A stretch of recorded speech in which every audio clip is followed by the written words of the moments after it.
All right, something that I think is really important for people that are just starting to learn how to play guitar, starting to put their chords together, strumming, and they want to learn how to play some songs. One thing I call, it's what I call the triangle or trifecta of learning how to play songs and proper practice. So what we're going to do is we're going to take just the generic idea of a song, okay, and understand what are the essential components that we need to be able to play a song. Well, we need chords, we need strumming, and we need understanding and memorizing to the best of our ability the song's structure. So if we took something really simple like Knockin' on Heaven's Door by Bob Dylan, okay, now this song would require us to play G, D, A minor, G, D, C.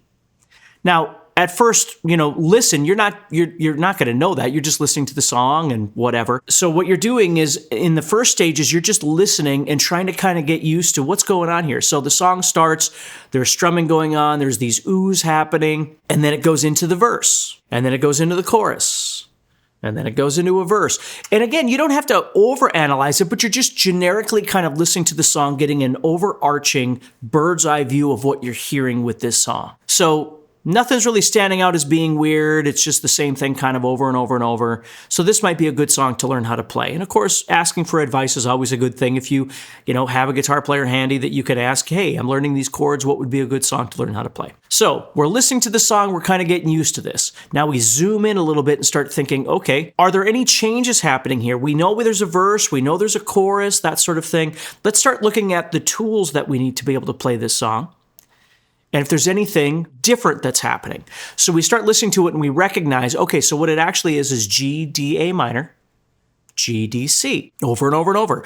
So in the intro, it's G, D, A minor, G, D, C.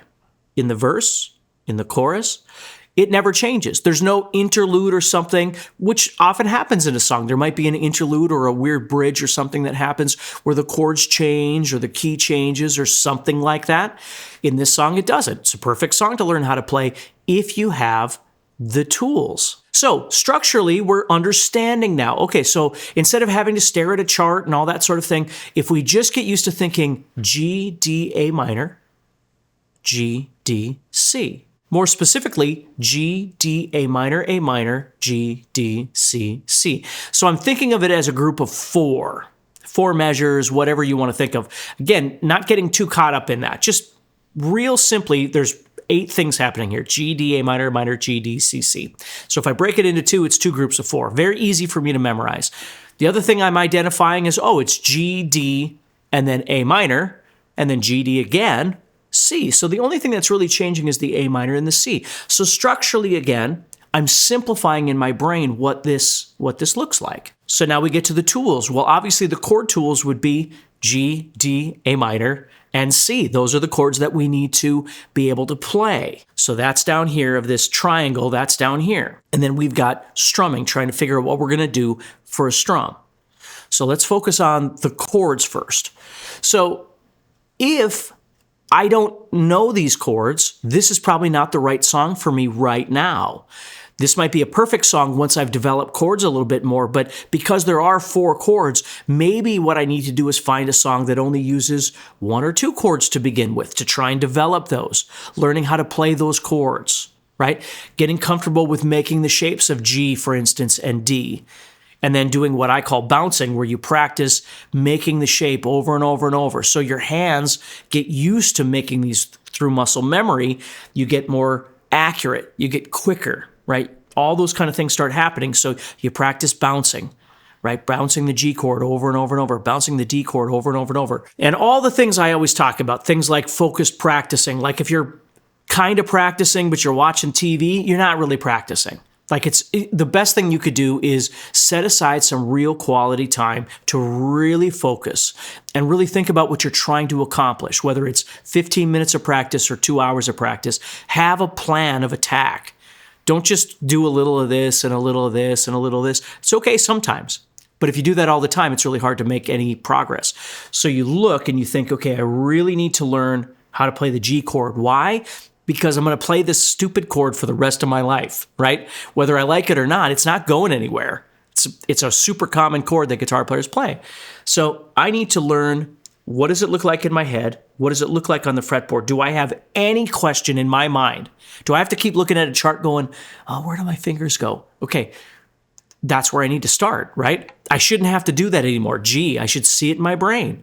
I got to study it in my head. I got to think about it. Then I got to look at my guitar and think about what it looks like. Where do my fingers go? They go right there. I'm making a 4-finger G right now, but that's where they go. Now I can start practicing repetition, developing accuracy, developing speed to be able to make that chord so I'm not going, because if I have to do this, I'm not ready to play along with any song. I need to learn to play that chord as one motion with my hands. If I'm sitting here and I want G, I think about what it looks like. Think about what it looks like on my guitar. I can see it right there. So as soon as my hand starts to raise, it makes the shape I want. I don't wait till I get to the guitar and then try and build it because it's going to be too late. The song's going to be 1 or 2 measures ahead of me. So I need to be able to lift, create the shape I want. And that's what I want to practice, is bouncing, making that shape over and over and over. Not as how fast can I possibly do this? It's not that. It's relaxing and practicing over and over and over. Develop that chord. So when you want it, your hand automatically makes it and sets it down. If you want to develop D, you do the same thing. That's the basic idea of practicing the chords, which are part of the tools that we need. So now if I go back to the song, G, D, A minor, and C, those are what I need. Do I know those chords? Let's say my answer is yes, I really do know those chords. Now I know what order they go in: G, D, A minor, G, D, C. And again, you might play your C this way or C, again, that's fine, whatever.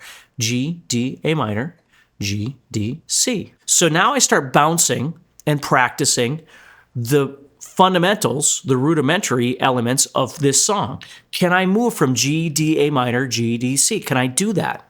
If my D is getting stuck or my A minor is getting stuck or whatever it might be, that's what I need to try and focus on. See, the problem is what happens is people, instead of breaking down these 3 components, they just try and play. They're trying to look at the chart and trying to figure out how the chords go, and then they're trying to strum and it doesn't work, and then they go, I hate this, it sucks, I'm not good at this, I can't do this. Well, that's not true at all. But you got to break down the components. What does the song want from you? Do you understand what the song is actually doing for you? Right? G, D, A minor, G, D, C. G, knock, knock, D on heavens, A minor, 2, 3, 4, 2, 3, 4, G, knock, knock, D, da, da, da, C. Right? So I'm getting all that in my head. I don't need my guitar for that. I need to think about it. I need to listen. I need to analyze. Then I go to my guitar and I start working on the tools. Can I do this? So now as I'm listening to the song, and I've been working on my chords, now I don't even need this hand. I can just start thinking G, knock, knock, D, 2, 3, 4, A. Am I able to move my hand? G, knock, knock, D on heaven's door, C. Can I do that? If I can't, I need to go back and start working on where the problem is. The beautiful thing about what we're doing right now is oftentimes the problems that you're having will bubble to the surface because you can identify, do I know what I'm trying to do? Am I capable of doing what is expected of me? Do I know these things? Or am I trying to do something that's way outside my abilities at this point in my playing? Again, it's okay if you try and do things. You can do whatever you want. I'm just saying, if you don't have a logical path from point A to point B, it's really hard to get from point A to point B if you're all over the place.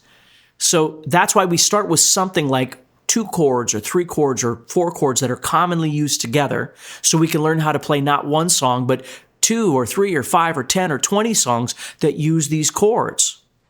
Because we're developing the ability of memorizing, right? Thinking about how the song goes. And then we're developing the ability of being able to move these chords back and forth. Well, we're not learning these chords for Knocking on Heaven's Door. We're learning these chords for every other song that would ever use these chords. That's the beauty of learning these and getting good with this. So notice how I started with thinking about the song, the tools that I need. I come down here, I practice those tools. I haven't even started using the strum yet. I'm just seeing, can I move these chords in time with the song? As I'm listening to the song, it starts 1, 2, 3, 4, G. Mama, take this badge from me, right? So can I actually make those changes? I can't use it anymore, right? Am I making a connection between these two parts of the triangle? Yeah, okay, so it's working. Or, oh, I got to work on D a little bit more. Okay, go back and work on D some more. Do some bouncing, real concentration, all that kind of stuff. So now let's bring in the guitar pick. Now, from a chord standpoint of practice, the guitar pick is great because we can make sure all the notes are actually working. Are we getting the sounds that we want? Right? D, bottom 4 strings. You know, again, once we get to strumming, we'll talk a little bit about that. Because nothing is absolutely perfect. Yes, the D wants 4 strings, but when we actually start strumming, sometimes we hit 5, sometimes we hit 3. Welcome to the real world of being a human being. That's what happens, okay? So that's what I need to do is work on, are the notes working? You know, am I getting a bunch of this, and do I need to work on that some more? Yeah, that D is kind of struggling. I'm having a problem with that string. Okay, well, that's fine. Keep working on it. You got the rest of your life to learn how to do this, you know, keep trying to develop it. But in the meantime, don't get caught in absolute perfection. Like, because the D chord is fast enough, but it's not quite as clean as you want it to be, doesn't mean you shouldn't be trying to play this song. You should still be trying to play it. Just think about it as being dirty or muddy, right? It's not completely clean yet. It's not exactly what you want. But you don't want to wait until the D is absolutely perfect before you start trying to play. Get in there and start trying to get messy. It's okay. In the meantime, keep working on it. Keep trying to develop it. But in the meantime, try and play the music, right? Try and start playing along. Get used to how this thing works. Because a lot of times, a lot of the problems that you've got with some of these chords and the perfection element of trying to make it as good as you can, which we want to do, some of those things will work themselves out as you just keep playing. And once you start playing songs, it's more motivating and it feels good and you'll just start playing more. And as a result of that, oftentimes these things will work themselves out. These kinks that you have will work themselves out. And if it's not, you keep working on it. It's okay. It's nothing wrong with that. This is an isolated thing that you need to work on. So we're working on the notes. Are they all working? All that kind of stuff. Okay. So again, 2 parts of our triangle here. Now let's get to the third part, which is this. It's what I call scratching, which is what strumming really is. Instead of always thinking about playing as a strumming pattern, down, down, down, up, down, that kind of thing, you learn how to just think about strumming as a rhythm instrument like a maraca. You're just going to move the maraca back and forth to the speed of the song, to the tempo of the song. So if Knocking on Heaven's Door was G, ooh, D, A minor. G, ooh. So what I'm doing now is I'm thinking about the song, I'm thinking about the chords, but I'm focusing on the rhythm. And what I'm doing is what I call organic strumming or ocean strumming. I call it ocean strumming just because the waves of the ocean are very unpredictable. So you can't predict exactly where the wave's going to be bigger or smaller or louder or that sort of thing. And the beauty of thinking about it that way is once you get the maraca moving, you're the one that's in control of hitting softer or louder or hitting the strings more or less. The maraca just keeps going. Like right now, I'm strumming. I'm just not hitting the strings. So at any time, I can just come in and hit those strings and move away. Move in, move away. It's not down, down, down, up, down, or 1, 2, E, and like you don't think about it that way. Learn to think about it musically. Learn to feel it. So as soon as you start hearing the song, you're like, okay, that's where the beat is. So here I go. Because I guarantee you, if you were sitting with Bob Dylan and you said, hey, Bob, how did you strum Knocking on Heaven's Door? He's not going to look at you and go, well, I did down, down, down, up, down, up, down, down, down, up, up, down, down. Like he's not going to say that to you. He's going to look at you like you're crazy, and then he's going to say, I have no idea. Like, I just played. And that's the truth, right? It's just moving. Now, if you hear that there's something specific, like a specific strumming pattern, which some songs do, that's okay. You can play something more specific. I'm just saying, if you always start with a strumming pattern and you think about it as a strumming pattern, everything begins to sound the same, very mathematical. And that's not how you want to approach playing guitar. And plus, the way I'm doing it, it doesn't require me to think about all these things. Because ultimately what I'm trying to do with this triangle is automate these. I want to automate them so I can sit back and let these things happen and kind of oversee everything, make sure nothing goes wrong, right? I'm not falling off the stage or breaking a string or whatever might happen, right? Cable comes out of my guitar. All of those kind of things, that's the reality of playing. But I don't have to go so deep with my brain, with the resources that I have in my brain at the moment to think about, well, how does the G chord go? Where do my fingers go? Well, if that's what I'm thinking about, there's no way I can think about this, and there's no way I can think about the song because I've used all my resources. I don't even know what the G chord is. I don't even really know how it goes. You see, if I automate these three pieces, the whole thing becomes easier. People will say, well, how do you play and sing at the same time? Well, that's exactly how you play and sing at the same time. This triangle becomes a square, and the other corner is now you're singing. But you've got to automate all these things. You can't just expect that it's all going to come together because you bought a really nice guitar or you practice. It all depends on what you're practicing and how you're practicing. That makes all the difference. You see? So the more you automate each piece, the easier this whole thing becomes. I know how the song goes. I've thought about it. I can hear the changes, right? My teacher showed me, or I learned on a chart or whatever, how Knockin' at Heaven's Door goes. And I can see the chords in my mind as the song's playing. I can see them. I can see them on my guitar. Now I've actually practiced moving my hands, and I can move them fast enough. I've been learning to strum along or scratch along to the song. And this is the big thing, again, that people get wrong because they just assume that the strum is supposed to happen because we learn the chords. That's not true. They're two very different things. Chords to me are very black and white. You either know them or you don't because you've either spent enough time with them, but there's nothing creative happening there. Your G isn't any more creative than anybody else's G. It's a G chord. That's what it is. You either can do it or you can't.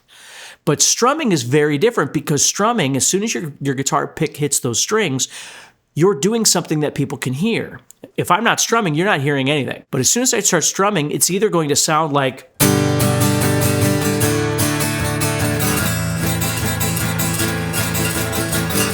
it's either going to sound like that, or it's going to sound like whatever you want it to sound like.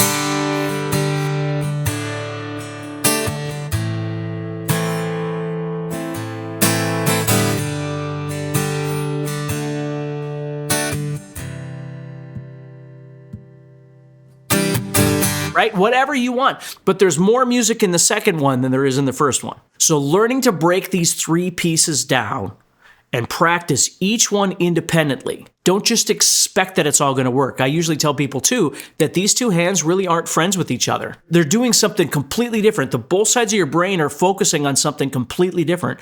This is very analytical, black and white. This is not. So if you have to sit and concentrate on all these things, this is where this is going to fail. Okay? So that's what I want you to think about is whenever you go into a song, think about these three different components and developing them independently. When you practice on a daily basis, part of your practice routine should be working on chords, bouncing, cleaning up, all these sorts of things. Don't try and do 50 chords if you can't do one. That's just overwhelming. And learn chords in a logical order. Learn them in a key. If you're learning G, C would be a great chord to learn. D would be another great chord to learn. Why? Because songs use those three chords together in a family, we call it key, all the time. And again, you can always ask for help. If you're not sure, that's exactly why you want to talk to somebody about that. But learning chords in a logical order where they're used together makes sense because you can play way more songs in the long run, okay? And then learning how to scratch, not with chords, not with all this other stuff. Just you could turn on the radio, you could turn on a playlist, you could put on one of your favorite CDs, whatever, and just start learning to scratch along, find a groove and play. You want to identify what's harder or easier to try and strum along with. I mean, if you're trying to play along with a Slayer song on an acoustic guitar and you don't know how to do anything yet, that might not be the best place to start. I'm a Slayer fan as well, but that's probably not the best place to start. Start with something that makes sense with what you're trying to learn how to do and then build into it. Right? So find songs that are kind of mid-tempo that you can actually hear a guitar strumming and you can, there's a drum there that you can hear, there's a beat, and you can start trying to figure out kind of where this exists. And then from there, you can go into all kinds of crazy places with your guitar playing, and I encourage you to do so. But start by learning how to break down this triangle, all right?